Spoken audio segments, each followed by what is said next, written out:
Unprecedented protests, a crisis in Israel, a nation on the verge of civil war. The Atlantic recently published an article titled, "The Battle for Israel's Democracy Has Begun." These are just some of the headlines that have been dominating news outlets across the globe the last few days. So what is going on in Israel? Is it really the unprecedented situation that the media is making it out to be? Is it a nation on the brink? And where do things go from here? In this video, I'm going to try and answer all of that and more. My name is Nathaniel, and this is Let's Talk Politics. Okay, so what is going on in Israel? This video is going to be broken down into different chapters as I cover different parts of the ongoing crisis there. So you can skim through those down below to see the parts you're interested in. I am also going to have all of my sources linked in the description, as well as some additional links for further reading so that you can see for yourself the information I'm getting and learn more about it. So let's start with what these protests are about. Judicial reform was a huge campaign promise and a key part of the current ruling coalition's platform. In early 2023, the Deputy Prime Minister and Justice Minister Yariv Levin unveiled a series of bills that would overhaul the Israeli judiciary. These bills would transform the legal landscape in Israel as we know it, and in return they garnered significant backlash. These reform plans involved a number of bills targeting different aspects of Israel's current legal system. I'm not going to break down each part of this individually and completely. I'm just going to highlight some of the key components of these proposed changes. So under Levin's new bills, the power of the Supreme Court would be significantly limited. Their ability to review or throw out laws would be curtailed, and a simple majority in Israel's parliament, the Knesset, would be able to overrule Supreme Court decisions.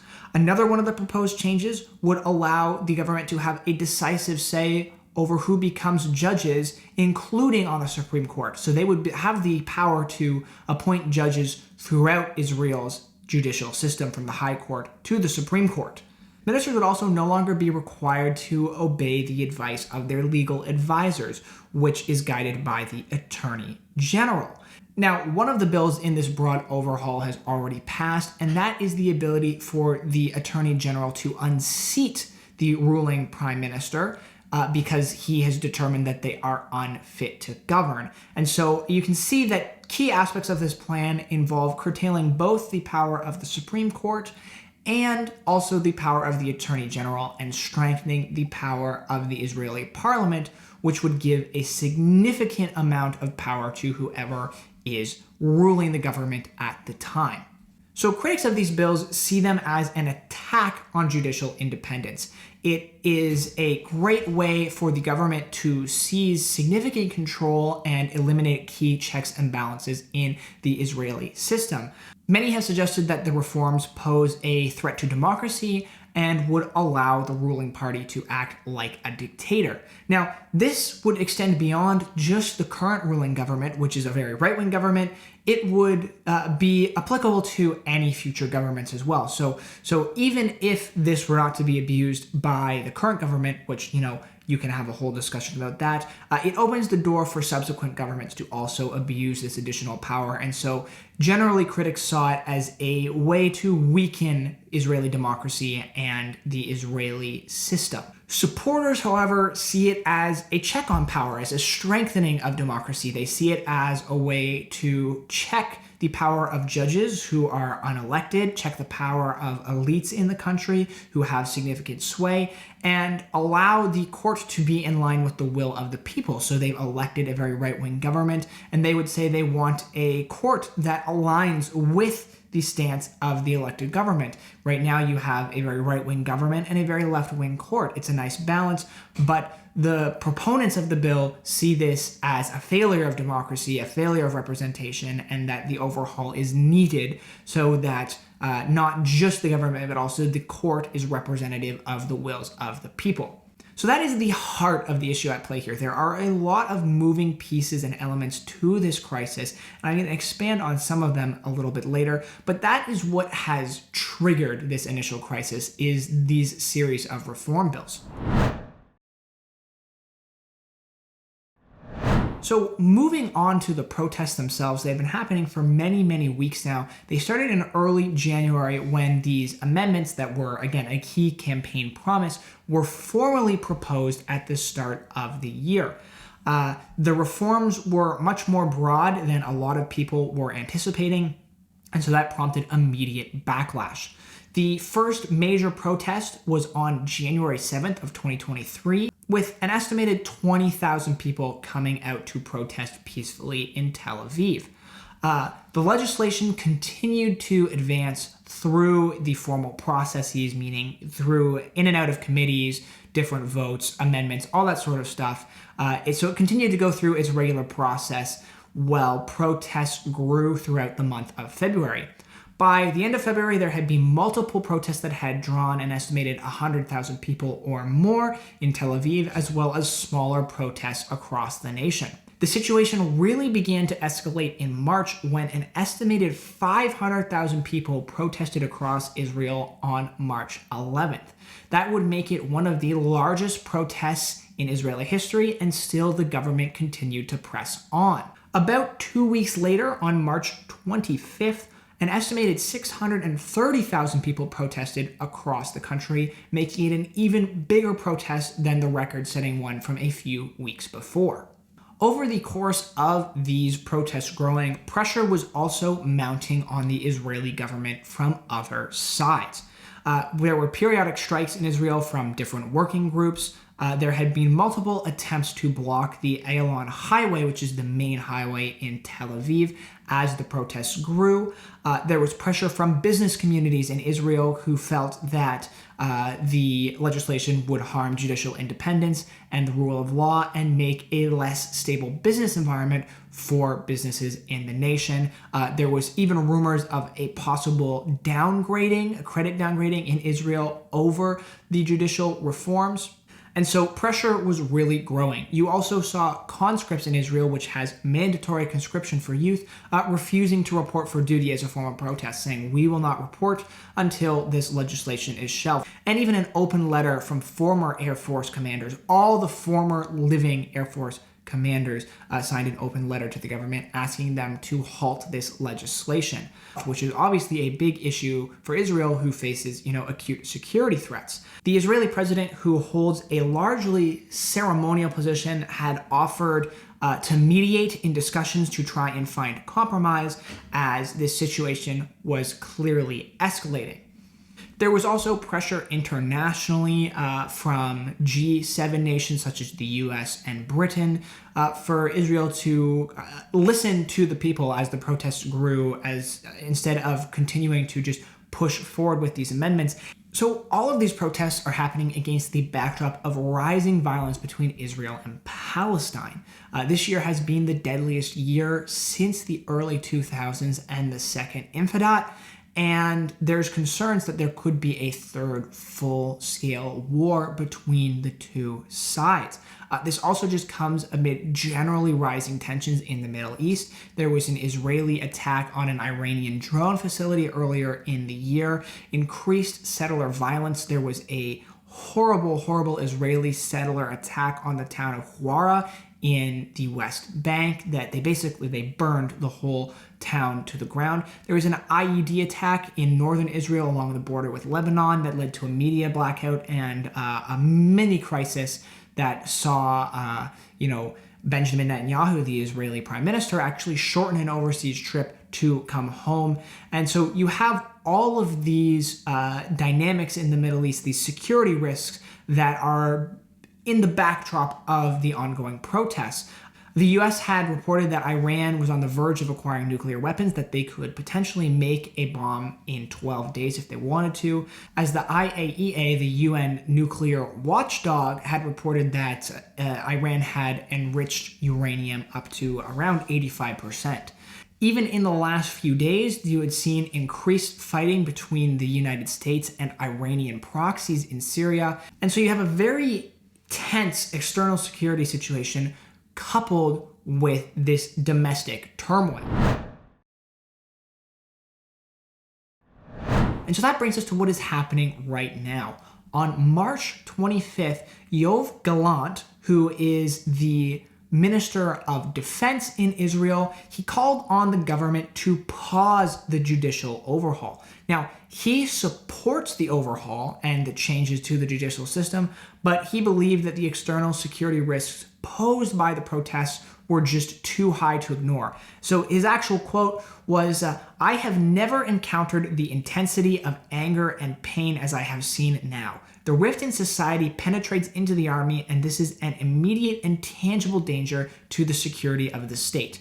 I will not give my hand to this." He went on to say that we need a change in the judiciary, but major changes must be done with dialogue. The legislative process must be stopped. So these comments were met with some amount of optimism by the Israeli public, who saw this as the first high-ranking minister and member of the ruling Likud party, that is governed by Benjamin Netanyahu. He was the first senior official to basically call to halt this legislative process over the growing concerns. On the evening of March 26th, Gallant, the defense chief, was fired.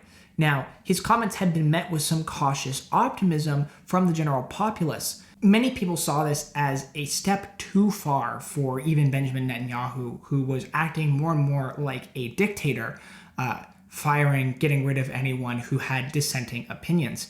And so as these protests break out across the country, highways were blocked, police really lost control of the security situation, and key roads and areas were blocked for late into the hours of the evening before they were managed to be cleared. No one was ready for the immediate backlash. The largest labor union in the country said that they were going to go on strike starting Tuesday, which is today as I'm recording this.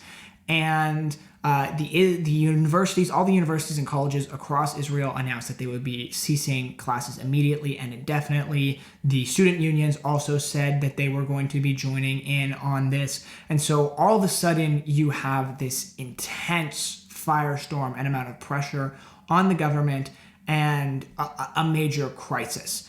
Members within the government, including within the military and such as the ousted defense minister Gallant, were saying the threats to Israel had become critical, that the enemies of the state were watching this turmoil closely and would be poised to capitalize and strike, that a dysfunctional military, a divided country, made them extremely vulnerable to attack at a time when tensions were already rising in the region. There was already growing fears of a military conflict.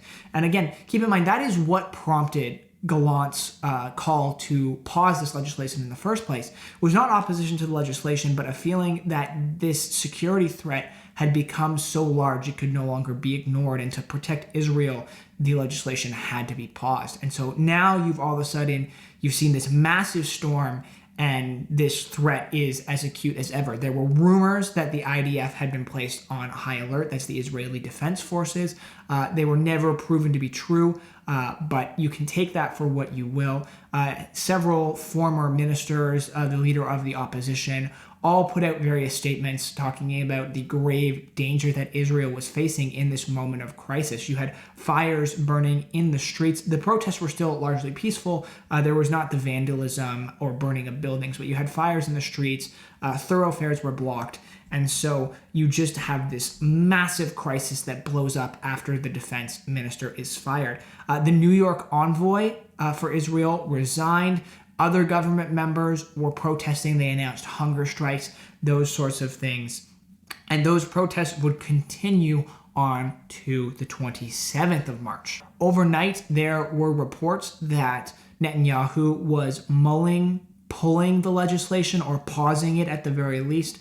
But because he's a part of a ruling coalition that is made up of a number of very right-wing parties, two key voices were really holding this up and saying, no, we need to keep pushing on.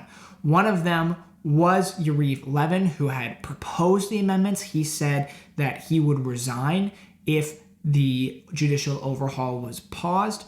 And the other one was Ben Gvir. He's the leader of one of the coalition parties, which means he has a significant sway, and he is also the national security minister, and he was also in favor of continuing to force this bill through. He did not want it withdrawn, and in fact, he said that he was going to pull his support from the government if the bill was paused, which would ultimately result in an election because this coalition would fall apart. And so you can see how all of a sudden Netanyahu is caught in a crisis of his own making, where he realizes this spontaneous outburst of anger was greater than anything he ever expected, and that he actually needs to heed the call of Gallant, who said we need to slow down this legislation, we need to put the brakes on. But he was caught in the middle of wanting to do that and having other more extreme members of the ruling coalition saying, no, we need to push through with this. And so he delays an announcement, a speech, for most of the day on the 27th, before finally giving a speech at 8:05 p.m. Now, the reason he waited until 8:05 is because there was calls for a pro-government rally in Jerusalem that was in favor of the overhaul at around 6 p.m. And so he delayed the speech primarily so that he could try and frame this crisis and regain control of the narrative. And in this speech, which I've seen a few times, I will link the full speech down below for those of you who want to see it. He talks about pausing the legislation, that he says a responsible leader would not push the country to the brink of civil war, which, might I add, is very, very strong language for the leader of a country to be using, to be openly discussing civil war in a speech. I think that should not be discounted to understanding just how severe this situation really is. But he also focused an incredible amount on this pro-government rally, telling his supporters that he saw them, he was moved by them, he was proud of them for coming out, and that he knows that the majority, he claims, of Israelis support this reform, and he will not let a minority hold that reform hostage. He will push forward with the legislation, but he's pausing it for now to allow time for real dialogue with the opposition and a chance to compromise. So the bill has not been shelved. Reforms have not been shelved. They have been delayed to the next session of the Knesset, or the parliament, which is going to be in early May. So we're talking about a very short delay here, but immediately Netanyahu gets some of what he wants. The labor unions for now have called off their strike, and the opposition is saying that they will negotiate in good faith. So he's brought the temperature down. This is where we stand now. He's brought the temperature down. He's averted the immediate economic catastrophe that the strikes could have resulted in, and has ultimately kind of pushed the situation a little bit farther down the road to allow for a dialogue. Now, he still needed concessions from other members of his coalition in order to back this pause on the overhaul. And one of those key concessions was giving Ben-Gvir, the national security minister, what is effectively his own private police force that reports directly to him as the national security minister, to help control the situation, I suppose. And so people saw this deal as quite alarming. There was some optimism or gratefulness that the legislation had been at least temporarily halted, but this decision to give a private, you could say army, a private police force, certainly a law enforcement system that is directly controlled by the head of the Israeli national security. People saw this as a concerning development, a very concerning compromise, and I think understandably so. That's a lot of power, unchecked power to give to a single very right-leaning minister in your government. But nevertheless, that was the concession that was required in order to delay this legislation. That is as the situation stands. Protests did continue today, but the major disruptive action has been called off for the time being, and there is going to be a period of dialogue, hopefully. So where do we go from here? This is largely my own analysis now. Everything prior, I've tried to be really fair and objective. But in terms of what happens next, there is no objective answer of what happens next. I'm going to give you what I think is likely to happen from here. I think there's some things that are almost certain to happen given the current trajectory. And so I'm going to try and lay out what I think is going to happen over the next few months. Really, I think these changes are just kind of kicking the can down the road a little bit. It doesn't fundamentally change this situation. It's primarily an opportunity for the ruling government to try and frame this issue and kind of regain control of the narrative, which they clearly had lost. And I think a lot of people see this and believe this as well. And so while it has managed to kind of temporarily placate some of that anger, it's staved off the economic crisis of mass striking. Protests are going to continue. Protests are going to continue as long as this reform is ongoing, as long as these bills are still on the table. They are going to have to be shelved completely, not just paused, in order for the core of the protests to really die down. Now, there is the opportunity for conversation and compromise here. There is, the opposition is saying that they will negotiate in good faith, but I think a compromise is really unlikely, and I think it's unlikely for two reasons. A key sticking point for the opposition is going to be the changes to the Supreme Court. The opposition doesn't really want to open up that can of worms. Putting aside the concerns that it would allow the current government, which is very right-wing, to act in a more authoritarian way and overrule the Supreme Court. As I mentioned early on in the video, they just don't, that opens up the power to subsequent governments as well. It's not limited just to a right-wing government. There could be a left-wing government. There could be a centrist government. Any future government would have a significant amount more power to wield. And that's a road that the opposition just doesn't want to go down. Wisely so, I would say. There's just a lot of risks with giving any government that kind of power. And so obviously there are concerns about this current government that is very right-wing. It's the most extreme right-wing government in the history of Israel. There are concerns that they would abuse that. I mean, I think the firing of Gallant really speaks to Netanyahu's sort of dictatorial, I can do whatever I want type of attitude. And so it's right to be concerned about what they could do if the government could overrule the courts. But more broadly speaking, it's just a Pandora's box that the opposition is not going to want to open. And so I think compromise there is going to be very difficult. The other issue here is Benjamin Netanyahu, as well as other members of this ruling coalition, are either under investigation or currently facing criminal charges. Netanyahu has been in and out of courtrooms dealing with bribery and corruption charges for several years now. And so there's a personal dimension to this legislation as well that is aimed at shielding the fate of some key politicians in Israel and protecting them essentially from facing consequences for their actions. And so when you add in that personal dimension, and I will leave some further reading in terms of Benjamin Netanyahu and the whole corruption trials and things, because that's a whole other topic you could delve into.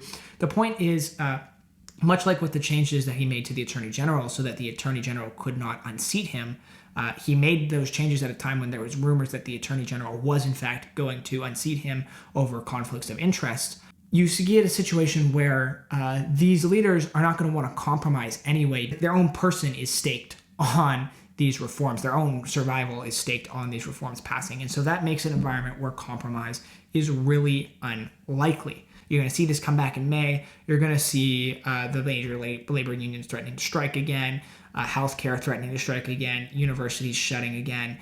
You're going to run into a situation where this becomes heavily problematic for the survival of the Israeli government and the Israeli state. And I don't really see a way around that at this point. There's another key and glaring issue in all this, and that is the firing of Gallant. And Gallant, I've been saying his name differently the whole video. Sorry about that. But he, as the defense minister, had been working very hard over the last few months to convince allies, particularly the U.S., to get on board with his plan for dealing with Iran. There has been rumors swirling for a while now that military action against Iran is imminent because of the risks of them developing nuclear weapons. It's at an all-time high. And it seems that both the US and Israel are keen on striking Iran before that happens. They're saying they will not allow nukes to be possessed by Iran. And so the US actually, Lloyd Austin had reportedly presented a plan of action against Iran, and Israel rejected it because they didn't have enough autonomy to make their own decisions. And Gallant had been finally making some breakthroughs in terms of bringing other nations on board with his plan, which was really key. Now he's gone.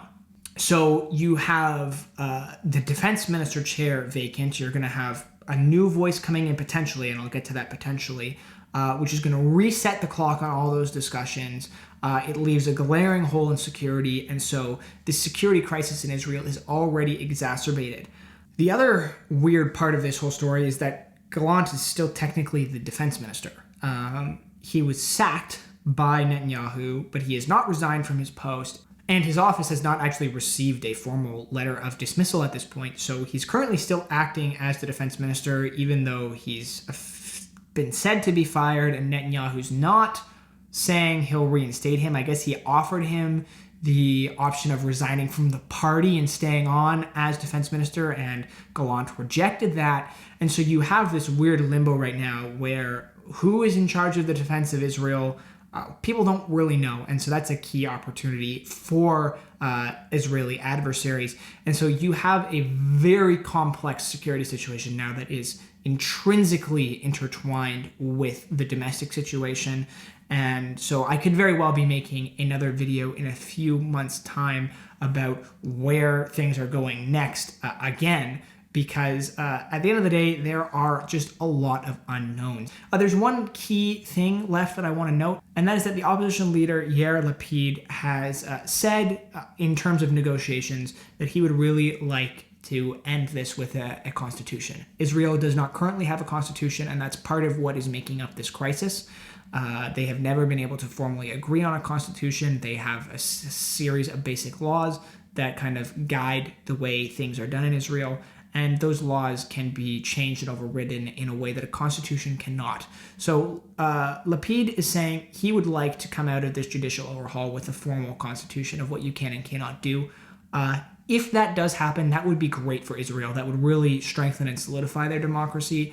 But again, I think that's really optimistic and really unlikely, and you're going to see this crisis return in a few months' time. Hopefully this video has given you a good overview of the crisis in Israel. If you liked the video, leave a like and subscribe for more politics content. I am going to be talking about key major political issues around the globe, just like in this video, explaining them, giving the context, and giving some of my perspective on what will happen next. That is the point of this channel, to facilitate dialogue, to lay out the facts, and make complex political issues more easy to digest. That is what I'm trying to do here, and so if that interests you, please do subscribe. That's going to do it for this video, though, so I want to say thank you so much for watching, and thank you to those of you who have stuck around all the way to the end. My name is Nathaniel, and thanks for tuning in to Let's Talk Politics.